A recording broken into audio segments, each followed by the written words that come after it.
स्वर्गीय श्री बद्री सिंह बालिका inter college की कबरई की तरफ से आपको ऑनलाइन क्लासेस सभी बच्चों को उपलब्ध हो गई हैं।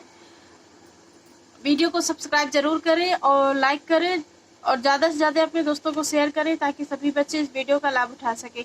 आज हम आपको बताएंगे क्लास 10th की साइंस यानी केमिस्ट्री का 5वां लेसन। सभी लेसन के हमने 2-3-4 पार्ट बनाए हुए, इसलिए सारे पार्ट देखें ताकि सभी आपको प्रश्न उत्तर मिल सके। अगर किसी भी बच्चे को नोट्स चाहिए तो ये नंबर लिखा हुआ है, नोट्स के लिए संपर्क करें 8076317021 या फिर 9919425442। इन दोनों नंबर में से किसी भी नंबर में आप फ़ोन लगा सकते हैं या फिर व्हाट्सएप मैसेज कर सकते हैं अपना सब्जेक्ट और एरिया। इस कोरोना महामारी को देखते हुए स्कूल बंद है और कोचिंग बंद है, इसलिए सभी बच्चे घर पर ही रह करके ऑनलाइन क्लासों के द्वारा तैयारी करें। और ये जो हम आपको वीडियो और या सब्जेक्ट दे रहे हैं, सब्जेक्ट के सारे कोर्स वीडियो, ये सारा एनसीईआरटी पैटर्न बेस पर है। जो आपके विद्यालय में किताबें चलती हैं उसी के अंतर्गत की सारी चीज़ें, जो page number wise page number और अभ्यास के अंतर्गत के क्वेश्चन आंसर दिए रहते हैं, उसी के अंतर्गत का ये सब कुछ है। आज हम 5वां लेसन बताएंगे, चलिए देखते हैं। आज हम आपको ये अध्याय 5वां है, तत्वों का आवर्त वर्गीकरण। लेसन का नाम है तत्वों का आवर्त वर्गीकरण। हम इसमें पेज नंबर 91 के प्रश्न उत्तर बताएंगे। पहला प्रश्न है इसमें, क्या डोवेराइनर के त्रिक न्यूलैंड्स के अष्टक के स्तंभ में भी पाए जाते हैं? तुलना कीजिए। इसने पूछ रहा है जो डोवेराइनर का त्रिक न्यूलैंड्स के अष्टक के स्तंभ में भी पाए जाते हैं, क्या पता कीजिए। हाँ, यदि डोवेराइनर के त्रिक न्यूलैंड्स के अष्टक में भी पाए जाते हैं, जैसे लिथियम, सोडियम, पोटेशियम के त्रिक न्यूलैंड्स के अष्टक में भी हैं। क्या है? ये न्यूलैंड्स के अष्टक में भी है। अगला प्रश्न इसमें पूछ रहा है दूसरा नंबर, डोवेराइनर के वर्गीकरण की क्या सीमाएं हैं? यानी से पूछ रहा है डोवेराइनर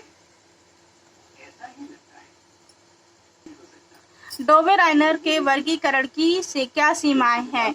इसमें यानी डोवेराइनर का जो नियम होता है उसके वर्गीकरण की सीमाएं क्या है?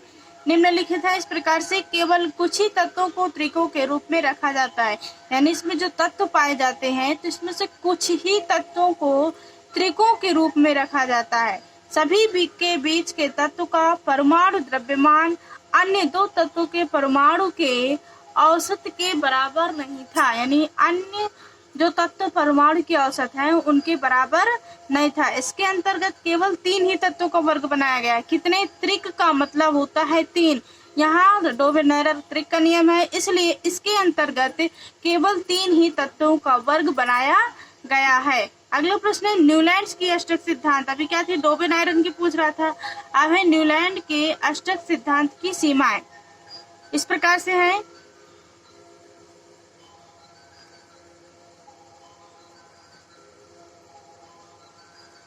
यह पाया गया कि केवल कैल्शियम तक ही लागू होता है। ये जो न्यूलैंड्स का अष्टक सिद्धांत है यह कहाँ तक पाया जाता है? कैल्शियम तत्व तक ही लागू होता था तथा इसके बाद के 8वें तत्व का गुणधर्म पहले तत्व से नहीं मिलता है। जो 8वें तत्व का गुणधर्म है वह पहले तत्व से नहीं मिलता है। असमान जिनके समान गुणधर्म नहीं है, असमान गुणधर्मों वाले तत्वों को एक वर्ग में रखा गया है। न्यूलैंड्स की कल्पना की प्रकृति में केवल 56 तत्व विद्यमान है। न्यूलैंड्स की कल्पना के अनुसार कितने तत्व विद्यमान है? 56, तथा भविष्य में कोई अन्य तत्व नहीं मिलेगा। लेकिन बाद में कई तत्व पाए गए जिनके गुणधर्म अष्टक सिद्धांत से मेल नहीं खाते। न्यूलैंड्स का कहना था कि 56 तत्व ही विद्यमान है और भविष्य में नहीं मिलेंगे, लेकिन इसके बावजूद भी कई तत्व मिले, लेकिन जो मिले हैं वह न्यूलैंड्स के अष्टक सिद्धांत से मेल नहीं खाते थे।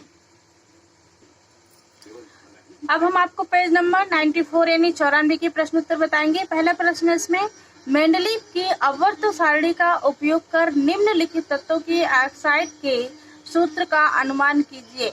पोटेशियम, कार्बन, एल्युमिनियम या सिलिकॉन, बेरिलियम आदि। इसमें से पूछ रहा है क्या होगा? मेंडलीव की आवर्त सारणी के अनुसार विभिन्न तत्वों के ऑक्साइडों के सूत्र इस प्रकार हैं। के यानी पोटेशियम किसका है? प्रथम ग्रुप के ऑक्साइड का सूत्र है K2O। सी है जो चौथे ग्रुप का है, कार्बन के ऑक्साइड का सूत्र क्या बन जाएगा, कार्बन के ऑक्साइड का सूत्र होगा। Al तीसरे ग्रुप का है, एल्युमिनियम के ऑक्साइड का सूत्र होगा Al2O3। यानी इसमें ऑक्साइड के सूत्र पूछ रहा है, तो इसमें इनमें क्या जोड़ देना है, ऑक्सीजन जोड़ देना है। Si क्या है हमारे चौथे ग्रुप का है, तो ऑक्साइड SiO2। Ba दूसरे ग्रुप का है, तो बेरियम ऑक्साइड BaO। इस प्रकार से इसमें क्या पूछ रहा है, ऑक्साइड के सूत्र का अनुमान कीजिए। ऑक्साइड का मतलब होता है ऑक्सीजन, इन सभी में O जोड़ना था, जिससे क्या हो गया, ऑक्साइड सूत्र बन गए।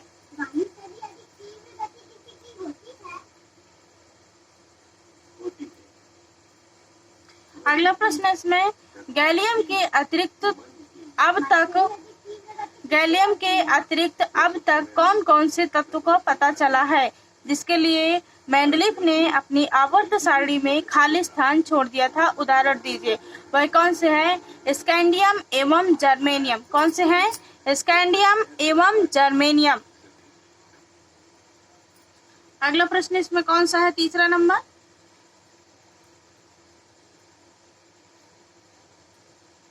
मेंडलीफ ने अपनी आवर्त सारणी तैयार करने के लिए कौन सा मापदंड अपनाया। जो मेंडलीफ ने आवर्त सारणी तैयार की, उसके लिए कौन सा उसने मापदंड अपनाया। मेंडलीफ ने आवर्त सारणी तैयार करने से जो मापदंड अपनाया वह इस प्रकार से, मेंडलीफ ने अपनी सारणी में तत्वों को उनके गुणधर्मों, यानी जो मेंडलीफ ने अपनी आवर्त सारणी में बनाया है, उसके जो तत्व पाए जाते हैं उनके गुणधर्मों, परमाणु द्रव्यमान तथा रासायनिक गुणधर्मों की समानता के आधार पर व्यवस्थित किया।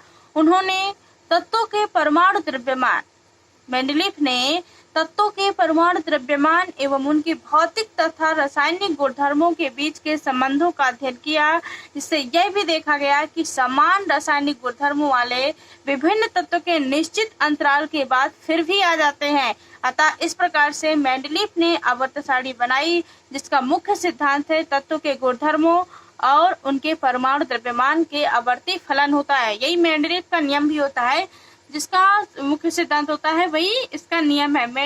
तत्वों के गुणधर्म और उनके परमाणु द्रव्यमान के आवर्ती फलन होना ही मेंडलीफ की आवर्त सारणी का सूत्र होता है। अगला प्रश्न इसमें पूछा गया, चौथा नंबर, आपके अनुसार उत्कृष्ट नोबेल गैसों को अलग समूह में क्यों रखा गया है। उत्कृष्ट यानी नोबेल गैसें जो पाई जाती हैं उनको अलग समूह में क्यों रखा गया, पूछा जा रहा है यहाँ पे।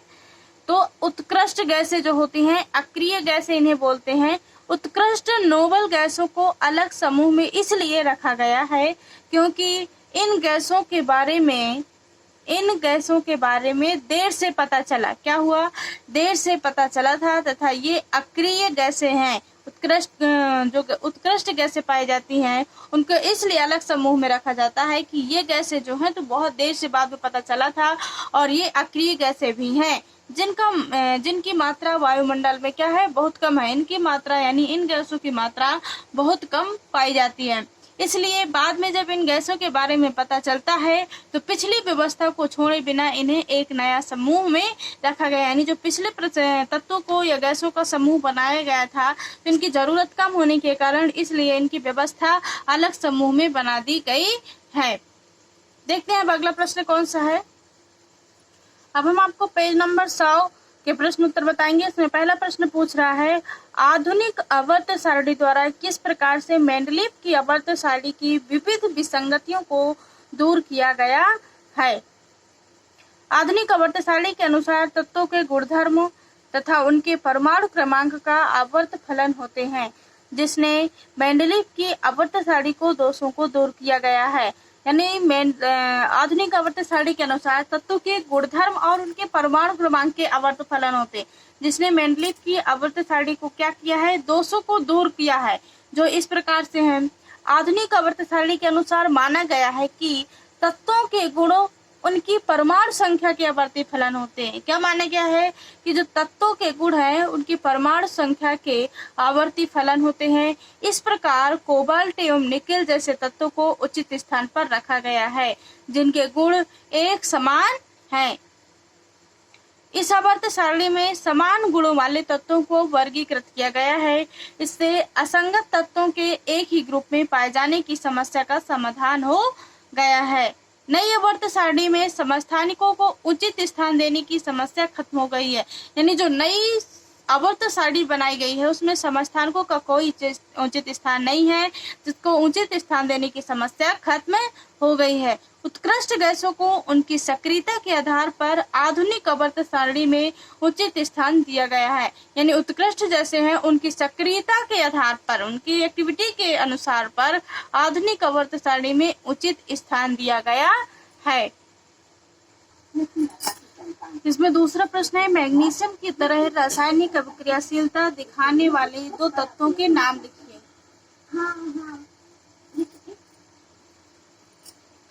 मैग्नीशियम की तरह रासायनिक अभिक्रियाशीलता दिखाने वाले दो तत्वों के नाम लिखिए। आपके चयन का क्या आधार है? इसमें पूछ रहा, मैग्नीशियम की तरह रासायनिक अभिक्रियाशीलता दिखाने वाले दो तत्वों के नाम कैल्शियम एवं बेरियम है। कौन से हैं? कैल्शियम एवं बेरियम। लेकिन इसमें उपरोक्त दोनों तत्वों में एक ही ग्रुप संबंधित है। क्या है? एक ही ग्रुप से संबंधित है दोनों तत्व, और सभी तत्वों की संयोजकता 2 है। सभी के ऑक्साइड सूत्र क्या होंगे? RO। O का मतलब हो गया ऑक्सीजन लगा दिया, R का मतलब जैसे यहाँ पे कैल्शियम बेरियम कुछ भी लगा होगा तो R का मतलब वहां पे दूसरे होंगे। दूसरा है सभी का हाइड्रोक्साइड सूत्र, हाइड्रोक्साइड होता है H2 हाइड्राइड, और R का मतलब अभी हमने बताया है वहां पे कैल्शियम बेरियम कुछ भी हाईलाइट तत्व लगा सकते हैं। अगला नंबर है इसमें तीसरा प्रश्न, के नाम बताइए। यानी 3 तत्वों जिनके सबसे बाहरी कोष में इलेक्ट्रॉन उपस्थित है उनके क्या नाम है? 3 तत्वों के नाम इस प्रकार हैं जिनके सबसे बाहरी कोष में इलेक्ट्रॉन उपस्थित होते हैं, वह है लिथियम, सोडियम और पोटेशियम। दूसरा नंबर इसमें पूछा जा रहा है, दूसरा नंबर इसमें पूछ रहा है बी नंबर, 2 तत्व जिनके सबसे बाहरी कोष कक्ष में इलेक्ट्रॉन उपस्थित हैं वह कौन से? जिनके बाहरी तत्व बाहरी में इलेक्ट्रॉन उपस्थित होते हैं वह मैग्नीशियम और कैल्शियम है। तीसरा सी नंबर पूछ रहा है 3 तत्वों के नाम बताइए जिसमें बाहरी कोष पूर्ण होते हैं, जिनके बाहरी कक्ष इलेक्ट्रॉनिक विन्यास में पूर्ण होते हैं, वह कौन से 3 तत्व हैं? आर्गन, हीलियम और क्रिप्टॉन, जिनमें बाहरी तत्व पूर्ण रूप से कोष उनके पूर्ण होते हैं। अगला प्रश्न देखते हैं, इसी पेज नंबर का चौथा प्रश्न है, लिथियम, सोडियम, पोटेशियम ये सभी धातुएं जल से अभिक्रिया कर हाइड्रोजन गैस मुक्त करती हैं। क्या इन तत्वों के परमाणु में कोई समानता है? इसी प्रकार से जैसे उसमें ABC प्रश्न पूछ रहा था अभी पिछले प्रश्न में, उसी प्रकार से इसमें है। तो क्या इसका होगा, इन तत्वों में परमाणुओं से समानताएं, सभी एक परमाणविक तत्व होते हैं। क्या होते हैं ये तत्व?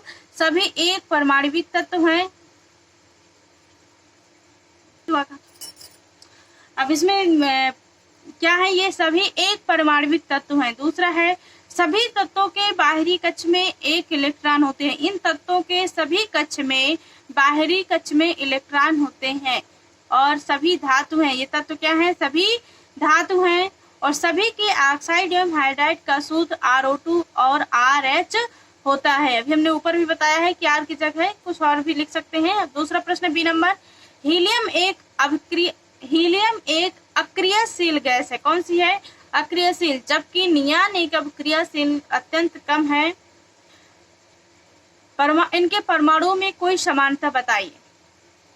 हीलियम एक अक्रियाशील गैस है जबकि नियान की अभिक्रियाशील अत्यंत कम है, क्योंकि इन तत्वों के परमाणु में समानता है। क्या है? इन तत्वों के परमाणुओं में समानता है और इनके बाहरी कक्ष पूर्णतः भरे होते हैं, जिसके कारण ये अक्रियाशील गैस है और अभिक्रियाशील। प्रश्न नंबर 5वां पूछ रहा है, आधुनिक आवर्त सारणी में पहले 10 तत्वों में कौन सी धातुएं हैं? आधुनिक आवर्त सारणी में पहले 10 तत्वों में से लिथियम और बेरिलियम धातुएं हैं। कौन सी है? लिथियम और बेरिलियम। अगला प्रश्न है इसमें 6वां नंबर, आवर्त सारणी में इनके स्थान के आधार पर आवर्त सारणी में इनके स्थान के आधार पर इनमें से किस तत्व में सबसे अधिक धात्विक अभिलक्षण है, अभिलक्षण की विशेषता होती है, जैसे कि GaSeAsSeBe। इसमें क्या है, बेरिलियम, बी होता है बेरिलियम, तो बेरिलियम होता है क्योंकि दिए गए तत्वों के बीच बेरिलियम जो है तो आवर्त सारणी में अत्यधिक बाएं हाथ की ओर होता है। कहाँ पे होता है ये, अत्यधिक बाएं हाथ की ओर होता है। बेरिलियम तत्व जो होता है वो बाएं हाथ की ओर पाया जाता है। आज का वीडियो हम यही समाप्त करते हैं, मिलते हैं आपको अगली वीडियो में। इसके कुछ अभ्यास के जो प्रश्न उत्तर रह गए हैं वो हम आपको अगली वीडियो के माध्यम से आप बताएंगे, और वीडियो को सब्सक्राइब जरूर करिएगा। धन्यवाद।